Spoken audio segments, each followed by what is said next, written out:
Hello again, everyone, and welcome. If you're just joining us, I'll introduce myself again. My name is Dana Isom Johnson, and I'm the Etsy trend expert. I just made a quick outfit change into this handmade linen jumpsuit because I wanted to show off another amazing fit from the one, the only Simona of the shop Off On. Also, did you peep my earrings? They're an Etsy Design Award winner. This shop is called It's All Culture, so just wanted to shout them out. All right, so now we're gonna get back to it. I have two more amazing Etsy sellers for our second panel. I would love to welcome Justin and Julia. Thanks for having us. Okay, so I want you guys to tell me a little bit about yourself. Tell me your Etsy shop name, how long you've been selling on Etsy. Julia, let's start with you. So I own an Etsy shop called Petite Flower Studio. I own it with my mom, and we have been selling since 2014, so it has been a while. And we specialize in baby showers, bridal showers, and weddings, banners, and digital products.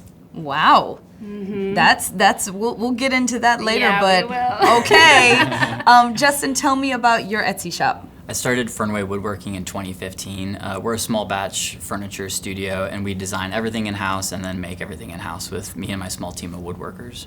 Okay, all right. Can't wait to dig in.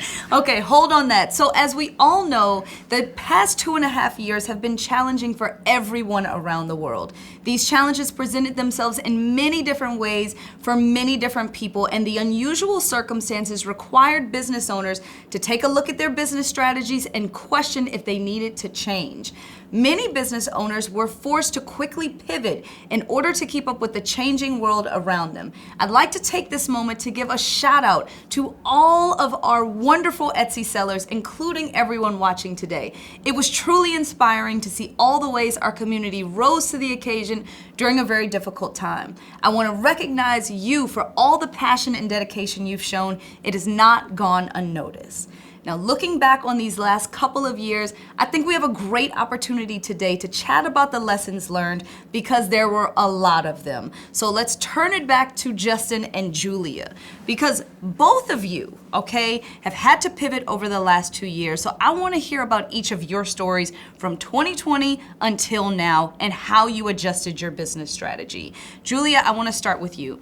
You sell downloadable templates and invitations, particularly invitations for weddings and in-person events. Hello, oh my gosh. Yep. I can imagine that your business was impacted for sure. So tell us more about that experience. Yeah, so 2020, nobody was doing bridal showers, weddings, baby showers. Our business was definitely impacted by it. It was a hard year, but as you said, we had to pivot. There was no time to waste. It was also the year that I quit my full-time job to work on my small business full-time. So our Etsy shop became me and my mom's both full-time jobs, and we had to quickly come up with a game plan. And one of the things that really helped us was to come up with a product that people were still buying even though the pandemic was happening. So one of the things that we actually did was we invested into our nursery digital wall art because even though moms weren't doing baby showers, they were still decorating for their nurseries. And we already had a customer base of moms. And those products were a huge success. We definitely invested a lot of time on that.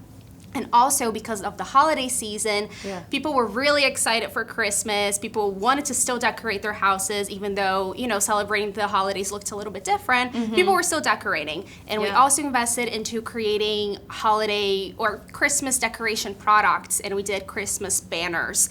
So those products, they definitely helped us a lot during that time.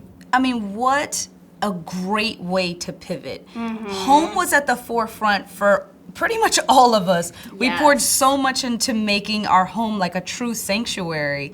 And so this was a great opportunity for those new parents to say, oh no, we're gonna level up the nursery and here's an easy solution to do that. And I feel like the same was true for celebrations. Like we still wanted to celebrate. Exactly. It was just all about the backdrop. So you guys were smart enough to really take that on and not allow your business to really go under, but like be impacted in a positive way. Exactly. Okay, so Justin, let's talk about your business because your business relies on materials and sourcing materials like wood, and obviously that also underwent some sort of shortages over the last few years. So how did you adapt to these changes? And were there any other noticeable adjustments that you needed to pivot your strategy?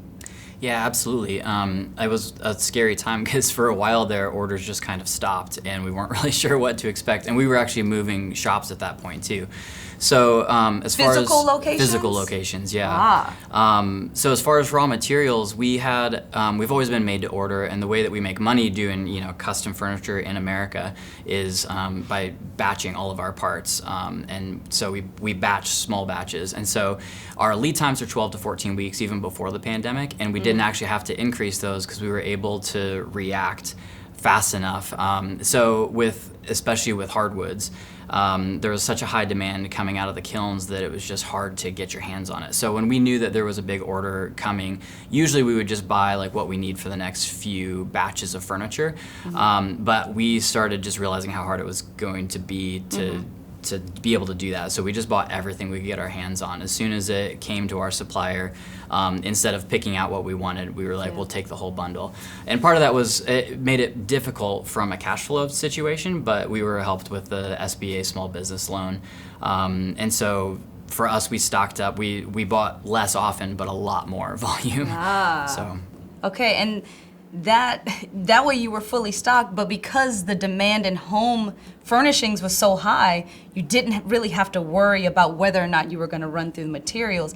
I also felt like during that time, so many people were again focusing on their home that when they would go to a big box retailer and they would be hit with the lead times would be up to 6 months, they had that realization of, oh my goodness, I can shop with an independent maker, potentially even get it custom made. Did you find that to be true? Absolutely. Yeah, once the initial shock of the pandemic kind of wore off and people were starting to invest in their homes, our sales just started to skyrocket, and we weren't quite sure what was happening at that point.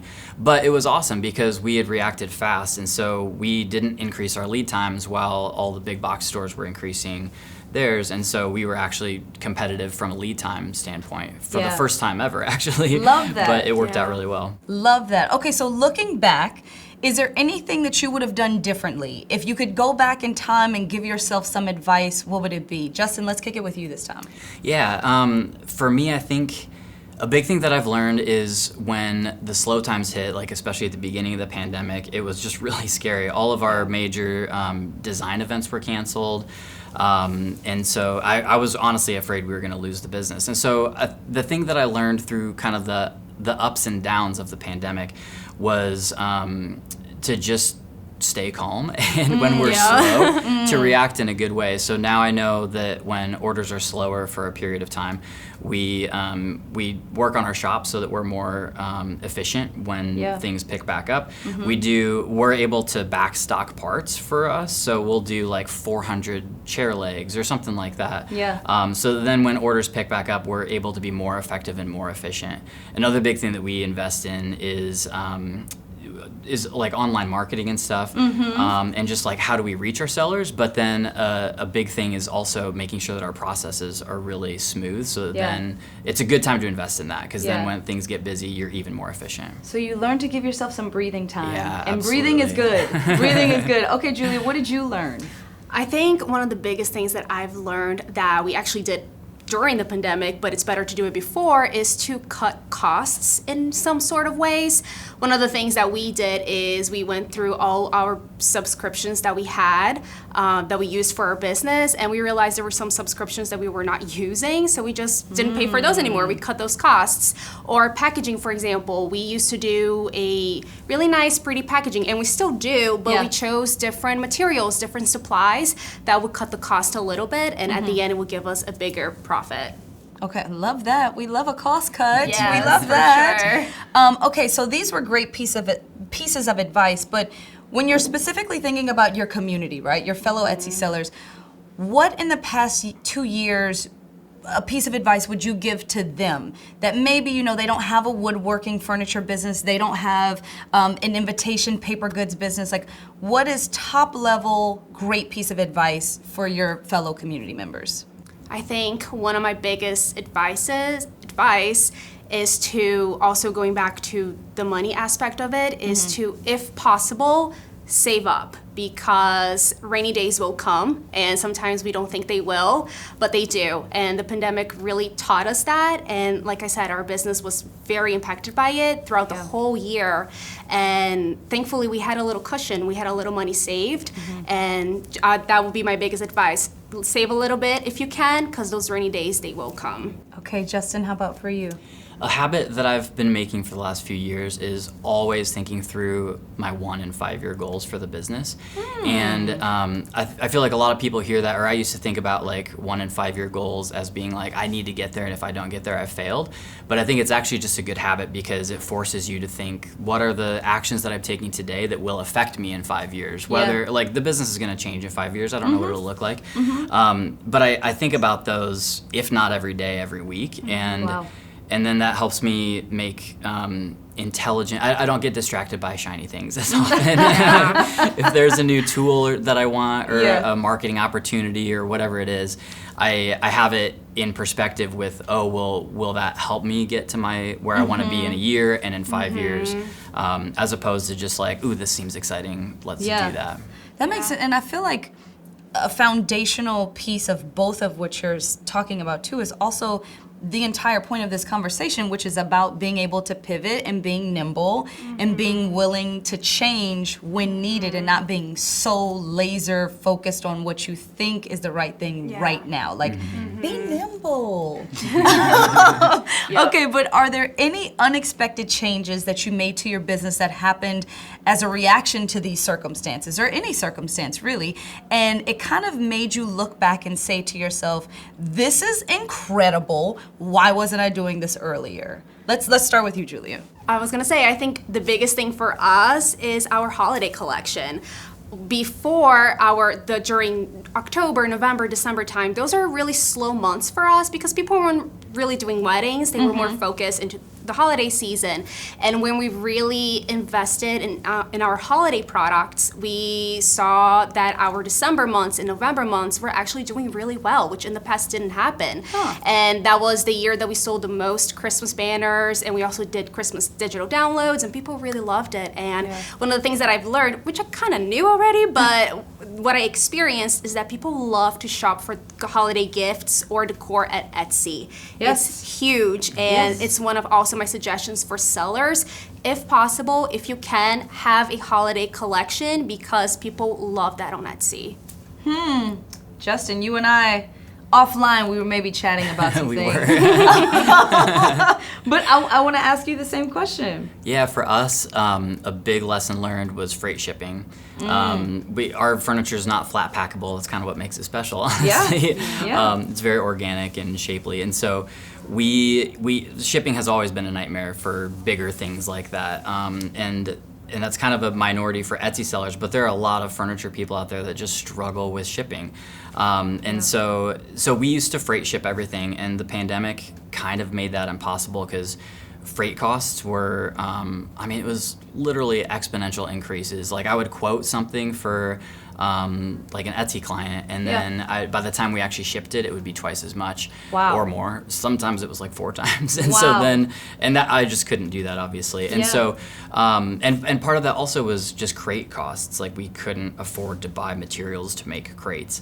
So we shifted to white glove shipping, and it's amazing because you don't have to crate things. And so now we just do that, and every once in a while we'll freight ship, but that was a big change in the business. There were days freight shipping and like making crates out in the sun in my driveway where I was just like, why am I doing this? I want to shut the business down.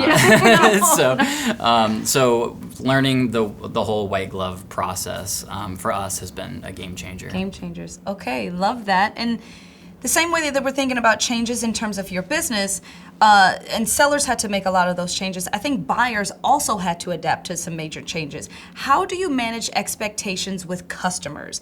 And is there any advice you would give our seller community about customer service? So Justin, let's kick it off with you.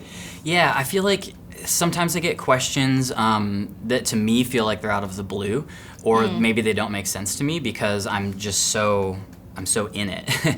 And what I've learned from that is that those questions mean that I'm not communicating something clearly. Like, it feels obvious to me because I haven't communicated it clearly enough through like our about section on Etsy, or the business description. Like, if people are asking questions about where we source parts, then they don't understand that it's all made in house. And so I've learned that having frequently asked questions handy to give to people, whether it's on a DM or part of our Etsy profile, that has been really key. And I'm realizing, like, the more I get a question, the more it shows that I'm not communicating this just through kind of the ethos or the about section of our business. Yeah, I mean, especially I think, shoppers today, many of us, and I'll say us because we're all shoppers, right? Yeah. But we are so programmed to expecting a very certain thing every single time that we shop, no matter where we are. So overly communicating is always a great option, right? Yeah. And Julia, what about you? Yeah, I agree to that. And also, I do want to say, when a pandemic hits or a crisis happens, people are very understanding as well. When we have problems with maybe shipping or our digital products, people were very, very understanding about it. It's like everyone came together. They all knew what was happening. So that was really nice. Justin talked about section. I do want to talk about the announcement section. If you ever have any shipping delays or anything in like digital downloads, if you're behind orders, anything like that, talk about it under your announcements as well, because people do read that. And also be honest with your shoppers. If you are behind, if there's something happening, tell them, because they will be able to tell if something wrong is happening. People notice that. So just be honest. People are super understanding, and be fast. Don't waste their time. If you know you're going to be behind orders, let them know. Do not waste your shoppers' time. Yeah, especially I feel like as we come very close to the holiday season, especially for you, and celebrations start ramping up. You want to make sure that people very clearly understand what to expect during that busy time, right? Okay, well, these were all such great points. Now, as we remember, another really important thing to communicate with customers is shipping policies, especially as we approach the holidays, which we just chatted about. Something we're all thinking about is shipping preparedness. Etsy has some great ways to help sellers set expectations with buyers. Additionally, the Etsy team is hard at work planning to help make this a smooth holiday season for sellers. For example, similar to last year, if there are carrier delays, we'll let sellers know, but also share messages to buyers across our site so they're aware of delays and understand that they're due to issues with the carrier, not the seller. This can help reduce messages from buyers about unforeseen shipping carrier issues. All right, I just want to come back to you guys and just say thank you again so much for being with us today. You know I'm such a big fan of your shops, and I'm wishing you all the best on this holiday season and beyond. Thank you so So much. thank you so much. Thanks, Dana. And thanks to everyone for tuning in.